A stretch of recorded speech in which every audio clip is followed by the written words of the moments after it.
Yeah, I remember the conversation with President Obama and Medvedev, or I can't remember the prime minister's name. After the election, I'll have more latitude. I remember the reset button. So maybe administrations want to change positions with different countries. It's not so unusual. But very quickly, for Senator Lee, did you know of efforts by Russia to interfere in the election before the election itself? Yes. Did you impose any sanctions before the election? Well, I don't have authority to impose any sanctions. What did you do to try to stop the Russians before the election? Oh, there was a lot, Senator. I think you may recall in October, there was an intelligence briefing, a public briefing. What did you do to stop the Russians? Specifically. Yeah, what did the administration do to stop the Russians from interfering after they knew they were trying? Oh, my understanding is, Senator, that the intelligence community and the administration, this is not something the Deputy Attorney General would be involved in. What did they do? What did they do?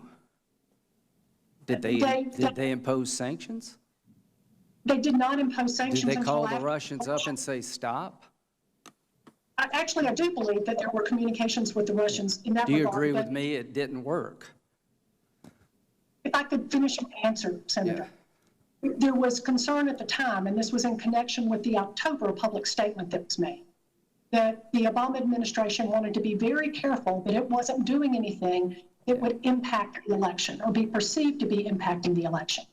And so the information that was put out then was to make sure, for example, when the Russians were rooting around in the state election systems, to put out the information, which, by the way, there was no evidence that it actually impacted or that they were able to get into anything that would impact. I agree with that. I want to be careful about that.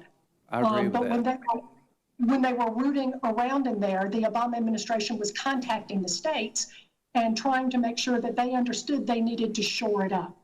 My further understanding is they wanted to make a bipartisan statement at that point, and there were folks on your side of the aisle that refused to participate. Yeah, but here's my point. You knew the Russians were up to no good, and you did nothing about it effectively. So we don't need a lecture from the Obama administration about being tough on Russia. You had plenty of knowledge, and apparently nothing happened.